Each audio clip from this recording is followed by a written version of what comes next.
Conspiracy ಬಗ್ಗೆ ಎಲ್ಲರೂ ಮಾತಾಡ್ತಾ ಇದ್ರು. ಬಟ್ ಈಗ ಅವರೇನೆ ಯಾರು ಅಪ್ಲಿಕೇಶನ್ ಹಾಕಿದ್ರು ಅವರೇ ಈಗ ತನಿಖೆ ಬೇಡ ಅಂತ ಒಂದು ಲೆಟರ್ ಹಾಕಿದ್ದಾರೆ. ಈ ಕಾನೂನು ಏನು ಪ್ರಕ್ರಿಯೆ ಇದೆ ಅದು ಪ್ರಕ್ರಿಯೆ ಅಂತ ನಡೆಯುತ್ತೆ. ಆದರೆ ಈ ಒಂದು ನಿರ್ದಿಷ್ಟ ಪ್ರಕರಣದಲ್ಲಿ ತಾವೆಲ್ಲರೂ ಗಮನಿಸಿದರೆ, ನಿಮ್ಮ ವೀಕ್ಷಕರು ಕೂಡ ಗಮನಿಸಿದರೆ, ಈ SIT ನಡೆದಿದ್ದ ನಂತರ ಒಂದೊಂದು ಸತ್ಯಗಳು ಆಚೆ ಬಂತು. ಇಲ್ಲಿ ಯಾವುದೇ ಒಂದು ಸಾಕ್ಷಿ ಇಲ್ಲದೇ ಮುಖ್ಯಮಂತ್ರಿಗಳು SITಗೆ ಎಲ್ಲನೂ ಕೂಡ ರಚನೆ ಮಾಡೋದಕ್ಕೆ ತೀರ್ಮಾನ ತಗೊಂಡ್ರು. ಯಾವುದೇ ಒಂದು ಪ್ರಕ್ರಿಯೆ ಪಾಲಿಸ್ತೇನೆ ಇದಕ್ಕೆ ಅನುಮತಿ ಕೊಟ್ಟರು. ಅಂತ್ಯದಲ್ಲಿ ಅದು ಒಳ್ಳೆಯದಾಯಿತು, ಯಾಕೆಂದರೆ ಸತ್ಯವನ್ನು ಆಚೆ ಬಂತು.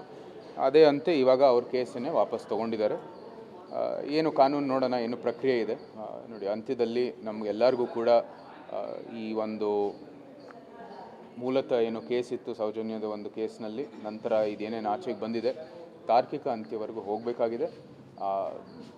ನ್ಯಾಯ ಸಿಗುವಂಥದ್ದು ಕೆಲಸದಲ್ಲಿ ನಾವೆಲ್ಲರೂ ಒಂದೇ ಒಂದು ಅಭಿಪ್ರಾಯದಲ್ಲಿದ್ದೀವಿ.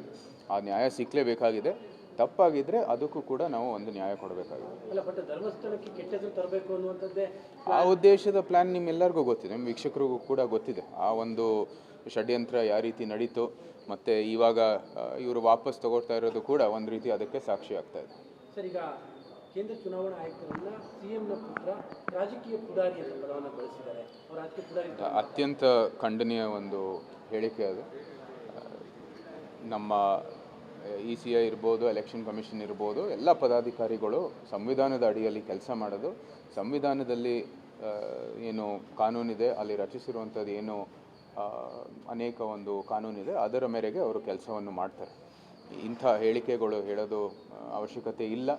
ಅವರು ರಾಜ್ಯದಲ್ಲಿ ಅಧಿಕಾರ ಪಕ್ಷ ಇದ್ದಾರೆ, ಅದೇ ಒಂದು ಮಾನದಂಡದಲ್ಲಿ ಅವ್ರು ಗೆದ್ದಿದ್ದಾರೆ. ಇಂಥ ಹೇಳಿಕೆ ಮೂಲಕ ಬರೀ ಅವ್ರದ್ದೇ ಆದಂಥ ಒಂದು ವಿಜಯವನ್ನು ಅಪಖ್ಯಾತಿಗೊಳಿಸ್ತಾರೆ. ಸರ್, ಕೇಂದ್ರದಲ್ಲಿ ಅಧಿಕಾರಕ್ಕೆ ಬಂದಿರುವಂಥದ್ದು ಕೂಡ ವೋಟ್ ಚೋರಿಯಿಂದಾಗಿ ಈ ರೀತಿಯಾಗಿ ಅಡ್ಡದಾರಿ. ನೋಡಿ, ಸೆಲೆಕ್ಟಿವ್ ಆಗಿರ್ತಕ್ಕಂಥ ಅಭಿಪ್ರಾಯಗಳು ನಮ್ಗೆ ಯಾರಿಗೂ ಬೇಕಾಗಿಲ್ಲ. ರಾಜ್ಯದಲ್ಲಿ ಸರಿಯಾದ ರೀತಿ ನಡೀತು, ಕೇಂದ್ರದಲ್ಲಿ ಸರಿಯಾದ ರೀತಿಯಲ್ಲಿ ನಡೆದಿಲ್ಲ. ಮುಂದೆ ಯಾವುದೋ ಒಂದು ಎಲೆಕ್ಷನ್ ಬಂದು ಅವರು ಅಲ್ಲಿ ಗೆಲ್ತಾರೆ, ಅದು ಸರಿ, ನಿಜ, ನೆಕ್ಸ್ಟಲ್ಲಿ ಅವ್ರು ಸೋಲ್ತಾರೆ, ಅದು ಸರಿ ಇಲ್ಲ ಅಂತ ಹೇಳ್ತಾರೆ. ಇಂಥದ್ದೆಲ್ಲ ಬರೀ ದಿಕ್ತಪ್ಪಿಸೋ ಕೆಲಸ ಅಷ್ಟೇ. ಈ ರಾಜ್ಯ ಸರ್ಕಾರ ಇರಲಿ, ಯಾರೇ ಇರಲಿ, ತಮ್ಮ ಕೆಲಸ ಅಲ್ಲಿ ತೊಡಗಿಸ್ಕೊಳ್ಳಿ. ಇಲ್ಲಿ ನಮ್ಮ ಮೈಸೂರು ಮತ್ತು ಕೊಡಗು ಅಲ್ಲಿ ನೀವೇ ನೋಡ್ಬೋದು, ಒಂದು ರೋಡ್ ಕೆಲಸ, ಒಂದು ಅಭಿವೃದ್ಧಿ ಕೆಲಸನೂ ಕೂಡ ಯಾವುದೇ ರೀತಿ ಆಗ್ತಾಯಿಲ್ಲ. ಎಲ್ಲ ಕೇಂದ್ರದ ಕೆಲಸ ಒಂದು ಬಿಟ್ಟರೆ ಈ ರಾಜ್ಯ ಸರ್ಕಾರದ ಯಾವುದೇ ಕೆಲಸನೂ ಕೂಡ ಅನುಷ್ಠಾನ ಆಗ್ತಾಯಿಲ್ಲ, ಮತ್ತು ಯಾವುದೇ ರೀತಿ ಕ್ರಮನೂ ಕೂಡ ತಗೋತಾ ಇಲ್ಲ. ಸೊ ಈ ನಿಟ್ಟಿನಲ್ಲಿ ಅವರು ಮುಂದುವರಿಲಿ, ಒಳ್ಳೆ ಕೆಲಸ ಮಾಡಲಿ, ಅದೇ ಜನರ ಅಭಿಲಾಷೆ ಆಗಿರೋದು. ಈ ದಿಕ್ತಪ್ಪಿಸೋ ಕೆಲಸದಲ್ಲಿ ಅವರು ಅದರಿಂದ ದೂರ ಇರಲಿ. ಧರ್ಮಸ್ಥಳ ವಿಚಾರದಲ್ಲಿ ಕಾನ್ಸ್ಪಿರಸಿ ಬಗ್ಗೆ ಎಲ್ಲರೂ ಮಾತಾಡ್ತಾ ಇದ್ರು. ಬಟ್ ಈಗ ಅವರೇನೆ ಯಾರು ಅಪ್ಲಿಕೇಶನ್ ಹಾಕಿದ್ರು ಅವರೇ ಈಗ ತನಿಖೆ ಬೇಡ ಅಂತ ಒಂದು ಲೆಟರ್ ಹಾಕಿದ್ದಾರೆ. ಈ ಕಾನೂನು ಏನು ಪ್ರಕ್ರಿಯೆ ಇದೆ ಅದು ಪ್ರಕ್ರಿಯೆ ಅಂತ ನಡೆಯುತ್ತೆ. ಆದರೆ ಈ ಒಂದು ನಿರ್ದಿಷ್ಟ ಪ್ರಕರಣದಲ್ಲಿ ತಾವೆಲ್ಲರೂ ಗಮನಿಸಿದರೆ, ನಿಮ್ಮ ವೀಕ್ಷಕರು ಕೂಡ ಗಮನಿಸಿದರೆ, ಈ SIT ನಡೆದಿದ್ದ ನಂತರ ಒಂದೊಂದು ಸತ್ಯಗಳು ಆಚೆ ಬಂತು. ಇಲ್ಲಿ ಯಾವುದೇ ಒಂದು ಸಾಕ್ಷಿ ಇಲ್ಲದೇ ಮುಖ್ಯಮಂತ್ರಿಗಳು SITಗೆ ಎಲ್ಲನೂ ಕೂಡ ರಚನೆ ಮಾಡೋದಕ್ಕೆ ತೀರ್ಮಾನ ತಗೊಂಡ್ರು. ಯಾವುದೇ ಒಂದು ಪ್ರಕ್ರಿಯೆ ಪಾಲಿಸ್ತೇನೆ ಇದಕ್ಕೆ ಅನುಮತಿ ಕೊಟ್ಟರು. ಅಂತ್ಯದಲ್ಲಿ ಅದು ಒಳ್ಳೆಯದಾಯಿತು, ಯಾಕೆಂದರೆ ಸತ್ಯವನ್ನು ಆಚೆ ಬಂತು. ಅದೇ ಅಂತೆ ಇವಾಗ ಅವ್ರ ಕೇಸನ್ನೇ ವಾಪಸ್ ತೊಗೊಂಡಿದ್ದಾರೆ. ಏನು ಕಾನೂನು ನೋಡೋಣ, ಏನು ಪ್ರಕ್ರಿಯೆ ಇದೆ ನೋಡಿ. ಅಂತ್ಯದಲ್ಲಿ ನಮಗೆಲ್ಲರಿಗೂ ಕೂಡ ಈ ಒಂದು ಮೂಲತಃ ಏನು ಕೇಸ್ ಇತ್ತು, ಸೌಜನ್ಯದ ಒಂದು ಕೇಸ್ನಲ್ಲಿ, ನಂತರ ಇದೇನೇನು ಆಚೆಗೆ ಬಂದಿದೆ, ತಾರ್ಕಿಕ ಅಂತ್ಯವರೆಗೂ ಹೋಗಬೇಕಾಗಿದೆ. ನ್ಯಾಯ ಸಿಗುವಂಥದ್ದು ಕೆಲಸದಲ್ಲಿ ನಾವೆಲ್ಲರೂ ಒಂದೇ ಒಂದು ಅಭಿಪ್ರಾಯದಲ್ಲಿದ್ದೀವಿ. ಆ ನ್ಯಾಯ ಸಿಕ್ಕಲೇಬೇಕಾಗಿದೆ. ತಪ್ಪಾಗಿದ್ದರೆ ಅದಕ್ಕೂ ಕೂಡ ನಾವು ಒಂದು ನ್ಯಾಯ ಕೊಡಬೇಕಾಗಿದೆ. ಆ ಉದ್ದೇಶದ ಪ್ಲ್ಯಾನ್ ನಿಮ್ಮೆಲ್ಲರಿಗೂ ಗೊತ್ತಿದೆ, ನಿಮ್ಮ ವೀಕ್ಷಕರಿಗೂ ಕೂಡ ಗೊತ್ತಿದೆ. ಆ ಒಂದು ಷಡ್ಯಂತ್ರ ಯಾವ ರೀತಿ ನಡೀತು, ಮತ್ತು ಇವಾಗ ಇವರು ವಾಪಸ್ ತಗೊಳ್ತಾ ಇರೋದು ಕೂಡ ಒಂದು ರೀತಿ ಅದಕ್ಕೆ ಸಾಕ್ಷಿ ಆಗ್ತಾ ಇದೆ. ಸರ್, ಈಗ ಕೇಂದ್ರ ಚುನಾವಣಾ ಆಯುಕ್ತರನ್ನ CMನ ಪುತ್ರ ರಾಜಕೀಯ ಪುಡಾರಿ ಅಂತ ಪದವನ್ನು ಬಳಸಿದ್ದಾರೆ. ಅವರು ರಾಜಕೀಯ ಪುಡಾರಿ ಅತ್ಯಂತ ಖಂಡನೀಯ ಒಂದು ಹೇಳಿಕೆ ಅದು. ನಮ್ಮ ECI ಇರ್ಬೋದು, ಎಲೆಕ್ಷನ್ ಕಮಿಷನ್ ಇರ್ಬೋದು, ಎಲ್ಲ ಪದಾಧಿಕಾರಿಗಳು ಸಂವಿಧಾನದ ಅಡಿಯಲ್ಲಿ ಕೆಲಸ ಮಾಡೋದು.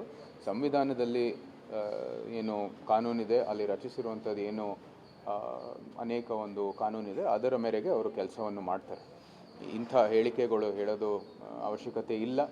ಅವರು ರಾಜ್ಯದಲ್ಲಿ ಅಧಿಕಾರ ಪಕ್ಷ ಇದ್ದಾರೆ, ಅದೇ ಒಂದು ಮಾನದಂಡದಲ್ಲಿ ಅವ್ರು ಗೆದ್ದಿದ್ದಾರೆ. ಇಂಥ ಹೇಳಿಕೆ ಮೂಲಕ ಬರೀ ಅವ್ರದ್ದೇ ಆದಂಥ ಒಂದು ವಿಜಯವನ್ನು ಅಪಖ್ಯಾತಿಗೊಳಿಸ್ತಾರೆ.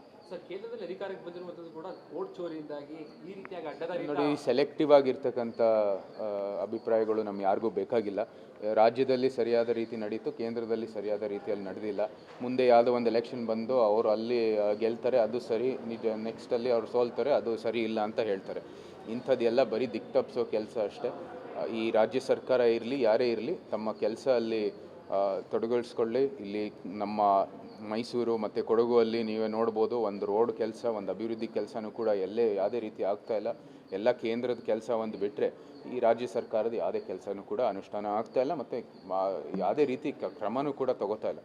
ಸೊ ಈ ನಿಟ್ಟಿನಲ್ಲಿ ಅವರು ಮುಂದುವರಿಲಿ, ಒಳ್ಳೆ ಕೆಲಸ ಮಾಡಲಿ, ಅದೇ ಜನರ ಅಭಿಲಾಷೆ ಆಗಿರೋದು. ಈ ದಿಕ್ತಪ್ಪಿಸೋ ಕೆಲಸದಲ್ಲಿ ಅವರು ಅದರಿಂದ ದೂರ ಇರಲಿ. ಧರ್ಮಸ್ಥಳ ವಿಚಾರದಲ್ಲಿ ಕಾನ್ಸ್ಪಿರಸಿ ಬಗ್ಗೆ ಎಲ್ಲರೂ ಮಾತಾಡ್ತಾ ಇದ್ರು. ಬಟ್ ಈಗ ಅವರೇನೆ ಯಾರು ಅಪ್ಲಿಕೇಶನ್ ಹಾಕಿದ್ರು ಅವರೇ ಈಗ ತನಿಖೆ ಬೇಡ ಅಂತ ಒಂದು ಲೆಟರ್ ಹಾಕಿದ್ದಾರೆ. ಈ ಕಾನೂನು ಏನು ಪ್ರಕ್ರಿಯೆ ಇದೆ ಅದು ಪ್ರಕ್ರಿಯೆಯಂತೆ ನಡೆಯುತ್ತೆ. ಆದರೆ ಈ ಒಂದು ನಿರ್ದಿಷ್ಟ ಪ್ರಕರಣದಲ್ಲಿ ತಾವೆಲ್ಲರೂ ಗಮನಿಸಿದರೆ, ನಿಮ್ಮ ವೀಕ್ಷಕರು ಕೂಡ ಗಮನಿಸಿದರೆ, ಈ SIT ನಡೆದಿದ್ದ ನಂತರ ಒಂದೊಂದು ಸತ್ಯಗಳು ಆಚೆ ಬಂತು. ಇಲ್ಲಿ ಯಾವುದೇ ಒಂದು ಸಾಕ್ಷಿ ಇಲ್ಲದೇ ಮುಖ್ಯಮಂತ್ರಿಗಳು SITಗೆ ಎಲ್ಲನೂ ಕೂಡ ರಚನೆ ಮಾಡೋದಕ್ಕೆ ತೀರ್ಮಾನ ತಗೊಂಡ್ರು. ಯಾವುದೇ ಒಂದು ಪ್ರಕ್ರಿಯೆ ಪಾಲಿಸ್ತೇನೆ ಇದಕ್ಕೆ ಅನುಮತಿ ಕೊಟ್ಟರು. ಅಂತ್ಯದಲ್ಲಿ ಅದು ಒಳ್ಳೆಯದಾಯಿತು, ಯಾಕಂದರೆ ಸತ್ಯವನ್ನು ಆಚೆ ಬಂತು. ಅದೇ ಅಂತೆ ಇವಾಗ ಅವ್ರ ಕೇಸನ್ನೇ ವಾಪಸ್ ತೊಗೊಂಡಿದ್ದಾರೆ. ಏನು ಕಾನೂನು ನೋಡೋಣ, ಏನು ಪ್ರಕ್ರಿಯೆ ಇದೆ ನೋಡಿ. ಅಂತ್ಯದಲ್ಲಿ ನಮಗೆಲ್ಲರಿಗೂ ಕೂಡ ಈ ಒಂದು ಮೂಲತಃ ಏನು ಕೇಸ್ ಇತ್ತು, ಸೌಜನ್ಯದ ಒಂದು ಕೇಸ್ನಲ್ಲಿ, ನಂತರ ಇದೇನೇನು ಆಚೆಗೆ ಬಂದಿದೆ, ತಾರ್ಕಿಕ ಅಂತ್ಯವರೆಗೂ ಹೋಗಬೇಕಾಗಿದೆ. ನ್ಯಾಯ ಸಿಗುವಂಥದ್ದು ಕೆಲಸದಲ್ಲಿ ನಾವೆಲ್ಲರೂ ಒಂದೇ ಒಂದು ಅಭಿಪ್ರಾಯದಲ್ಲಿದ್ದೀವಿ. ಆ ನ್ಯಾಯ ಸಿಕ್ಕಲೇಬೇಕಾಗಿದೆ. ತಪ್ಪಾಗಿದ್ದರೆ ಅದಕ್ಕೂ ಕೂಡ ನಾವು ಒಂದು ನ್ಯಾಯ ಕೊಡಬೇಕಾಗಿದೆ. ಅಲ್ಲ, ಬಟ್ ಧರ್ಮಸ್ಥಳಕ್ಕೆ ಕೆಟ್ಟ ಹೆಸರು ತರಬೇಕು ಅನ್ನುವಂಥದ್ದೇ ಆ ಉದ್ದೇಶದ ಪ್ಲ್ಯಾನ್ ನಿಮ್ಮೆಲ್ಲರಿಗೂ ಗೊತ್ತಿದೆ, ನಿಮ್ಮ ವೀಕ್ಷಕರಿಗೂ ಕೂಡ ಗೊತ್ತಿದೆ. ಆ ಒಂದು ಷಡ್ಯಂತ್ರ ಯಾವ ರೀತಿ ನಡೀತು, ಮತ್ತು ಇವಾಗ ಇವರು ವಾಪಸ್ ತಗೊಳ್ತಾ ಇರೋದು ಕೂಡ ಒಂದು ರೀತಿ ಅದಕ್ಕೆ ಸಾಕ್ಷಿ ಆಗ್ತಾ ಇದೆ. ಸರ್, ಈಗ ಕೇಂದ್ರ ಚುನಾವಣಾ ಆಯುಕ್ತರನ್ನ CMನ ಪುತ್ರ ರಾಜಕೀಯ ಪುಡಾರಿ ಅಂತ ಪದವನ್ನು ಬಳಸಿದ್ದಾರೆ. ಅವರು ರಾಜಕೀಯ ಪುಡಾರಿ ಅತ್ಯಂತ ಖಂಡನೀಯ ಒಂದು ಹೇಳಿಕೆ ಅದು.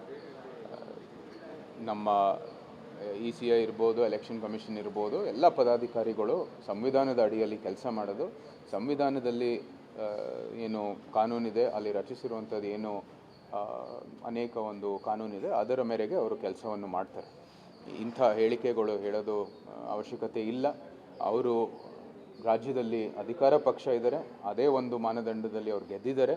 ಇಂಥ ಹೇಳಿಕೆ ಮೂಲಕ ಬರೀ ಅವ್ರದ್ದೇ ಆದಂಥ ಒಂದು ವಿಜಯವನ್ನು ಅಪಖ್ಯಾತಿಗೊಳಿಸ್ತಾರೆ. ಸರ್, ಕೇಂದ್ರದಲ್ಲಿ ಅಧಿಕಾರಕ್ಕೆ ಬಂದಿರುವಂಥದ್ದು ಕೂಡ ವೋಟ್ ಚೋರಿಯಿಂದಾಗಿ ಈ ರೀತಿಯಾಗಿ ಅಡ್ಡದಾರಿ ನೋಡಿ, ಸೆಲೆಕ್ಟಿವ್ ಆಗಿರ್ತಕ್ಕಂಥ ಅಭಿಪ್ರಾಯಗಳು ನಮ್ಗೆ ಯಾರಿಗೂ ಬೇಕಾಗಿಲ್ಲ. ರಾಜ್ಯದಲ್ಲಿ ಸರಿಯಾದ ರೀತಿ ನಡೀತು, ಕೇಂದ್ರದಲ್ಲಿ ಸರಿಯಾದ ರೀತಿಯಲ್ಲಿ ನಡೆದಿಲ್ಲ. ಮುಂದೆ ಯಾವುದೋ ಒಂದು ಎಲೆಕ್ಷನ್ ಬಂದು ಅವರು ಅಲ್ಲಿ ಗೆಲ್ತಾರೆ, ಅದು ಸರಿ, ನಿಜ, ನೆಕ್ಸ್ಟಲ್ಲಿ ಅವ್ರು ಸೋಲ್ತಾರೆ, ಅದು ಸರಿ ಇಲ್ಲ ಅಂತ ಹೇಳ್ತಾರೆ. ಇಂಥದ್ದೆಲ್ಲ ಬರೀ ದಿಕ್ತಪ್ಪಿಸೋ ಕೆಲಸ ಅಷ್ಟೇ. ಈ ರಾಜ್ಯ ಸರ್ಕಾರ ಇರಲಿ, ಯಾರೇ ಇರಲಿ, ತಮ್ಮ ಕೆಲಸ ಅಲ್ಲಿ ತೊಡಗಿಸ್ಕೊಳ್ಳಿ. ಇಲ್ಲಿ ನಮ್ಮ ಮೈಸೂರು ಮತ್ತು ಕೊಡಗು ಅಲ್ಲಿ ನೀವೇ ನೋಡ್ಬೋದು, ಒಂದು ರೋಡ್ ಕೆಲಸ, ಒಂದು ಅಭಿವೃದ್ಧಿ ಕೆಲಸನೂ ಕೂಡ ಯಾವುದೇ ರೀತಿ ಆಗ್ತಾಯಿಲ್ಲ. ಎಲ್ಲ ಕೇಂದ್ರದ ಕೆಲಸ ಒಂದು ಬಿಟ್ಟರೆ ಈ ರಾಜ್ಯ ಸರ್ಕಾರದ ಯಾವುದೇ ಕೆಲಸನೂ ಕೂಡ ಅನುಷ್ಠಾನ ಆಗ್ತಾಯಿಲ್ಲ ಮತ್ತು ಯಾವುದೇ ರೀತಿ ಕ್ರಮನೂ ಕೂಡ ತಗೋತಾ ಇಲ್ಲ. ಸೊ ಈ ನಿಟ್ಟಿನಲ್ಲಿ ಅವರು ಮುಂದುವರಿಲಿ, ಒಳ್ಳೆ ಕೆಲಸ ಮಾಡಲಿ, ಅದೇ ಜನರ ಅಭಿಲಾಷೆ ಆಗಿರೋದು. ಈ ದಿಕ್ತಪ್ಪಿಸೋ ಕೆಲಸದಲ್ಲಿ ಅವರು ಅದರಿಂದ ದೂರ ಇರಲಿ.